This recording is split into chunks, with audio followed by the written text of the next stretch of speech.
Muy buenas tardes, profesores y compañeros. En esta oportunidad, nuestro equipo conformado por Deyanira Ayala, Fernanda Castro, Juan Carrasco, Yanira Jaque, Ivonne Jara, Belén Pino, Javiera Ricabal y que les habla, Luis Arcos, presentaremos en relación a la infección de partes blandas bacterianas o fascitis necrotizante.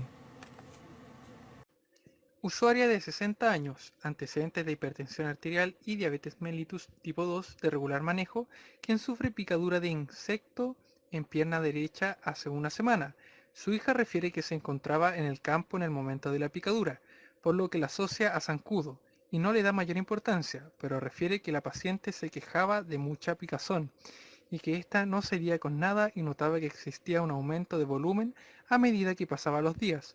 Hace 2 días la lesión se volvió más dolorosa y además notan un cambio de coloración de la piel circundante. Además, la paciente inicia cuadro de fiebre y compromiso del estado general. Hoy su hija la encuentra somnolienta, con dificultad para respirar, por lo que la traslada al servicio de urgencia, donde ingresa pálida, somnolienta y con una escala de Glasgow de 12 puntos.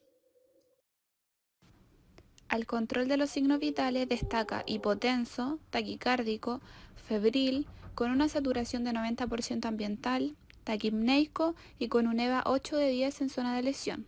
Al examen físico, la pierna derecha se presenta con pústula pequeña, con importante edema circundante y coloración violácea extensa, dolorosa a la palpación.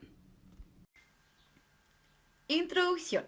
Bueno, los primeros indicios de esta enfermedad se deben a Joseph John en 1871. Él fue un cirujano de la Armada de los Estados Unidos que la describió a los soldados que participaron de la Guerra Civil Americana y la llamó la gangrena del hospital. Pero existen evidencias que desde el siglo V fue Hipócrates quien realizó la primera descripción de lo que hoy conocemos como infecciones necrosantes de los tejidos blandos. Sin embargo, para el caso en particular de la fascitis necrotizante, es en Inglaterra donde fue descrita de forma detallada a finales del siglo XVIII. La fascitis necrotizante es una infección de tejidos blandos que puede ser mono o polimicrobiana, caracterizada por la necrosis del tejido subcutáneo y la diseminación de la infección a través de la fascia profunda. Esto es a través de la liberación de toxinas bacterianas, las cuales son rápidas y agresivas. Estas infecciones de tejido blando se clasifican según la profundidad de la capa en la que se origina, de manera que pueden comprometer la piel, la dermis, la fascia superficial o profunda y también los músculos. En este caso, la fascitis necrotizante, como su nombre lo indica, es la infección que compromete inicialmente a la fascia. Es importante tener presente que la paciente presenta diabetes mellitus, en donde están deprimidos muchos mecanismos de la respuesta inmune. La neutrófila, la adición del endotelio vascular, la fagocitosis y la actividad bacteriana intracelular, lo cual permite la entrada a un mayor número de patógenos, lo que genera que cualquier herida pueda presentar una vía de entrada para una infección aún más fácilmente. En cuanto a la epidemiología, la fascitis necrotizante es una infección rápidamente progresiva de la piel y de los tejidos blandos, que suele asociarse a una importante toxicidad sistémica. Su etiología es generalmente polimicrobiana y hay que destacar al Streptococcus pyogenes, quien es el germen más frecuente. Su incidencia se ha incrementado durante los últimos años, pero no significativamente, ya que afecta a 1 de cada 100.000 habitantes en nuestro medio, y aunque es una infección poco común, está asociada a altas tasas de mortalidad y morbilidad, en especial cuando se diagnostica tardíamente. Existen pocos reportes sobre fascitis necrotizante en América Latina y no hay estudios que muestren la gravedad de la infección. Y como dije anteriormente, aunque es una infección rara, es más probable en algunas personas que tienen otros problemas de salud. Se han identificado múltiples factores de riesgo, como es el caso de la diabetes mellitus, la cual es la más asociada, la cirrosis, la anemia, el alcohol, el tabaquismo y los estados de inmunocompromiso, entre otras cosas. En Estados Unidos tiene una incidencia de 1.000 casos al año, afectando cualquier región anatómica del organismo, pero principalmente las extremidades, el abdomen y el perineo. Hay que destacar algo súper importante, que la mitad de los pacientes refiere haber tenido una infección previa en la piel y que el 70% tenía una o más enfermedades crónicas. Fisiopatología de la enfermedad principal. La fascitis necrotizante por Streptococcus pyogenes Es una emergencia quirúrgica con una tasa de mortalidad elevada por la rápida progresión a shock y a fallo multiorgánico. Es por esto que para comprender mejor la fascitis necrotizante de origen bacteriano debemos recordar que el Streptococcus pyogenes pertenece a la familia Streptococcaceae. Es una bacteria gram positiva, normalmente anaerobia facultativa, catalasa negativa e inmóvil. Esta bacteria posee una amplia variedad de factores de virulencia. Algunos forman parte de la superficie celular, como la proteína M, el ácido lipoteicoico, la CA-peptidasa y la cápsula de ácido hialurónico. Otros factores de virulencia son sintetizados y secretados al exterior celular, como la streptokinasa, la hialuronidasa, la streptolicina O y S o la exotoxina pirogénica estreptocócica. Sin embargo, los más fundamentales son la proteína M y las exotoxinas, en donde la proteína M presenta propiedades antifagocitarias, siendo los subtipos de proteína M1, 3, 6 y 28 los asociados a fascitis necrotizante. La mayoría de las infecciones causadas por este patógeno tienen su origen en la adhesión de la bacteria a las células epiteliales del huésped, ya sean por la boca, la nariz o la piel. El desarrollo de este síndrome resulta de la interacción entre los factores de defensa locales y sistémicas del huésped por una parte y también de la virulencia del germen por otra. La pérdida de la acción de la barrera de la piel permite que penetre el agente causal en los tejidos. En este caso, la bacteria ingresó a través de una lesión de la piel provocada por un insecto. Al entrar en contacto con las células de la piel, comienza la adhesión inicial a través de los factores de virulencia, llamadas adhesinas, las cuales se unen a las moléculas de la matriz extracelular de las células humanas, como por ejemplo la fibronectina, que es una glicoproteína adhesiva. Esta adhesión a las células epiteliales constituye el primer mecanismo de patogenicidad del Streptococcus pyogenes para producir una enfermedad, ya que esto le permite la colonización de la bacteria en el huésped. Y sin estos mecanismos de unión, la bacteria podría ser eliminada por fluidos mucosos, por la saliva o por la descamación de la piel.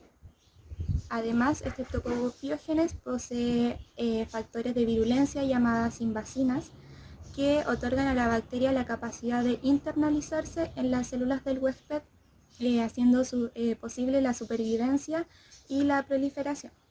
La colonización de esta bacteria activa los mecanismos de defensa del sistema inmunitario del individuo afectado, promoviendo el reclutamiento de las células inmunitarias. Sin embargo, este patógeno contiene factores de virulencia que le permiten evadir estos mecanismos de defensa. Así adquiere una mayor capacidad de virulencia, resistiendo a la fagocitosis, a los elementos del sistema del complemento, y también posee la capacidad de dar muerte a los neutrófilos. Por otro lado, esta bacteria presenta gran afinidad por los receptores MHC de clase 2, lo que genera una secreción masiva de citoquinas inflamatorias, provocando en la zona afectada una gran inflamación cutánea, produciendo ampollas con líquido seroso o hemorrágico, equimosis y también presencia de un dolor intenso. Asimismo, los tejidos más profundos se van infectando, las vénulas y arteriolas se ocluyen, produciendo trombosis en los vasos sanguíneos perforantes, lo que así la necrosis va afectando a todas las capas del tejido. Aquí podemos ver en la primera imagen histológica un cuadro de fascitis en fases iniciales. En la segunda imagen se evidencia la inflamación con presencia de necrosis focal del tejido adyacente. Y en la última imagen, la fascitis necrotizante ya se encuentra en una fase avanzada, donde se observan abundantes colonias bacterianas y con presencia de polimorfonucleares asociados y una necrosis severa. Y a modo de resumen, podemos decir que la fascitis necrotizante es el producto de la respuesta inflamatoria localizada en un lugar susceptible al incremento de la presión tisular, y esto sumado al daño producido por una infección que puede o no ser secundaria a un patógeno agresivo. Signos y síntomas. El cuadro clínico empieza con mucho dolor en la piel debido a la infección o también puede ser por una herida o un traumatismo previo. Además se presenta un edema que se extiende por toda el área del eritema. También existen cambios en la piel debido a una trombosis de vasos subcutáneos. Por ejemplo, una piel brillante y tensa con colores que varían entre gris y púrpura. También existe la formación de bullas con contenido cero sanguinolento. Además de esto, hay diferentes síntomas que se pueden presentar, por ejemplo, dolor, fiebre, escalofríos, fatiga, náuseas, una baja en la presión arterial o pus en el área infectada. Medios diagnósticos. El poder diagnosticar la fascitis necrosante suele ser un poco difícil, ya que existen muchas infecciones similares a esta. Esta está compuesta de un examen físico y exámenes de laboratorio, en donde se destaca una leucocitosis con neutrofilia, en donde también existen altos niveles de creatina fosfocinasa, lo que significa una infección en los tejidos blandos a nivel profundo. También existe la bacteremia o el shock tóxico estreptocócico. En este caso, para poder diagnosticar utilizaremos el TAC o la resonancia magnética como medio diagnóstico y la biopsia para determinar la presencia de algún microorganismo.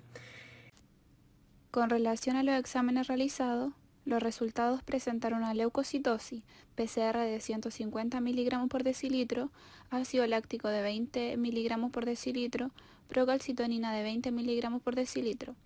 Y con respecto a la gasometría arterial, era acidosis respiratoria sin compensación.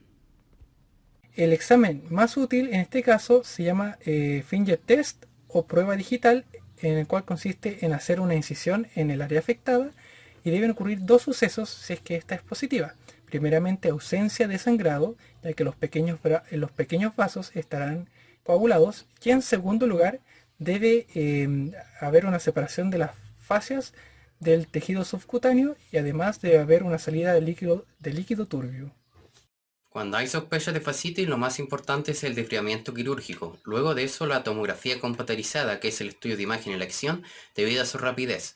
Además, esta tomografía permite identificar el engrosamiento y el edema de la fascia profunda. En cuanto al tratamiento, existen tres pilares fundamentales: el desbridamiento del tejido necrótico con aseo local, tratamiento con antibióticos y medidas de soporte hemodinámicos. El tratamiento quirúrgico es la base para tratar la fascitis y tiene como objetivo disminuir la carga bacteriana. Además de eso, se debe realizar una necrosectomía, un desbridamiento quirúrgico extenso y la obtención de material para el diagnóstico histológico y microbiológico. También se recomienda realizar una revelación quirúrgica pasada las 24 horas hasta conseguir eliminar todo el tejido necrótico y el control de la infección local. La amputación de la extremidad es necesario solo en el 20% de los casos y se asocia a infección fulminante o afección articular, o también mismo por la resistencia al tratamiento quirúrgico y a la administración de antibióticos. En el caso de tratamientos con antibióticos, estos deben iniciarse de forma precoz y empírica. En el caso de la fascitis tipo 1, se basa en combinación de ampicilina más clindamicina o metronidazol. Y para el caso de la fascitis tipo 2, no existen muchos estudios de amplio tamaño muestral, pero los pocos que hay recomiendan penicilina G más clindamicina. Las medidas de soporte hemodinámicos incluyen cantidad masiva de volumen intravenoso, drogas vasoactivas en caso de hipotensión, hemodiálisis si hay disfunción renal y ventilación mecánica en caso de distrés respiratorio. Todos estos se realizan con el fin de optimizar el aporte de oxígeno a los tejidos afectados, evitando así la hipoperfusión tisular. Pronóstico de la fascitis. A pesar de un tratamiento intensivo precoz, la mortalidad es elevada. Se establece en torno al 21% para los pacientes con fascitis tipo 1 y entre el 14 y 34% para la fascitis tipo 2. La mortalidad también es mayor para los que presentan un shock tóxico estreptocócico, que se sitúa entre el 28 y 70%. Además de la progresión local de la infección, entre un 10 y un 20% de estos pacientes presentan una respuesta inflamatoria sistémica rápidamente progresiva con afectación importante del estado general. Cuidado de enfermería, control de signos vitales, administrar antipiréticos y antibióticos según indicación médica, elevación e inmovilización del miembro afectado, cambiar el apósito según el exudado y el drenaje y las características de esta herida, limpiar la zona con solución salina fisiológica, vigilar y registrar los cambios de la integridad de la piel y valorar las características de la herida como el olor, el color y su tamaño. Otros cuidados de enfermería para la fascitis es educar al paciente sobre las complicaciones que puede tener, controlar la cantidad, color y consistencia de las secreciones pulmonares y registrarlas, proporcionar cuidados para aliviar las molestias del paciente y asegurarse de que las alarmas de los ventiladores estén conectadas y administrar analgésicos para disminuir el dolor que presente. Discusión del caso clínico. Este caso corresponde a una paciente de 60 años con antecedentes de hipertensión arterial y diabetes mellitus tipo 2 de regular manejo. Esta mujer hace una semana sufrió una picadura de insecto en su pierna derecha. Factores como la edad avanzada y el irregular manejo de la patología facilitaron la entrada de la bacteria Streptococcus pyogenes, ya que en los pacientes con diabetes mellitus tipo 2 e hiperglucemia se deprimen muchos de los mecanismos de la respuesta inmune, tales como la adhesión al endotelio vascular, fagocitosis, actividad bactericida, intracelular, entre otras. Los signos y síntomas corresponden a una fascitis necrotizante, pues refiere tener mucha picazón, un aumento de volumen, dolor en la extremidad, cambio en la coloración de la piel circundante, inicio de cuadro febril y compromiso del estado general. En la mañana la paciente se encontraba con dificultad para respirar, por lo que es trasladada al servicio de urgencias, donde ingresa pálida, somnolienta y con una escala de Glasgow de 12 puntos. Los exámenes realizados fueron los correctos, ya que se realizaron exámenes sanguíneos como el hemograma, hemocultivo periférico, perfil bioquímico, gasometría arterial, ácido láctico, PCR y procalcitonina. En los resultados se mostró una leucocitosis, la cual está presente en el 84% de los casos de fascitis necrotizante. La PCR se encuentra en 150 mg por decilitro, encontrándose elevada. Con normalidad, los valores de la proteína C reactiva son bajos en la sangre y cuando son altos son un signo de infección grave o de inflamación. El ácido láctico se encuentra un poco elevado, pero nada significativo, ya que los valores normales son de 4,5 a 19,8 mg por decilitro y nuestra paciente tenía 20 mg por decilitro. Los niveles de procalcitonina altos podrían ser signo de una infección bacteriana grave como sepsis y finalmente tenemos el resultado de la gasometría arterial, que dio como resultado acidosis respiratoria no compensada, que ocurre cuando los pulmones no pueden eliminar todo el dióxido de carbono que produce el cuerpo. Esto hace que los líquidos corporales, especialmente la sangre, se vuelvan demasiado ácidos. La paciente es evaluada por el cirujano, que le diagnostica fascitis necrotizante. Los antibióticos y la cirugía son generalmente las primeras líneas de defensa cuando el médico sospecha que su paciente tiene esta afección, por lo que se inicia el tratamiento antibiótico empírico. En pabellón se realiza la fasciotomía, la cual es una cirugía para aliviar la presión que corta el flujo sanguíneo y las señales nerviosas a los músculos y los tejidos. La presión se acumula, en este caso, por la fascitis necrosante. Posteriormente se realizó un aseo quirúrgico con desbridamiento de tejido necrótico, el cual es esencial ya que elimina el tejido muerto, dañado o infectado para mejorar la salubridad del tejido restante. En su posoperatorio requiere intubación y conexión a ventilación mecánica e inicio de drogas vasoactivas en bajas dosis, lo que es común porque aproximadamente el 90% de los pacientes con fascitis necrotizante lo requiere, ya que cuando una infección llega a la circulación sanguínea desencadena una septicemia. Por ende, la intubación y la ventilación mecánica se utilizan con el fin de mejorar la circulación y aumentar la presión arterial cuando está disminuida. Con Levoped, también conocido como norepinefrina, y así prevenir un shock séptico. A los 3 días se rescata un cultivo intraoperatorio positivo a Streptococcus pyogenes, lo cual está dentro de la realidad epidemiológica, ya que cerca del 70 al 80% de los casos de Streptococcus pyogenes son el germen más frecuente. A continuación presentamos nuestro glosario. Y muchas gracias por su atención.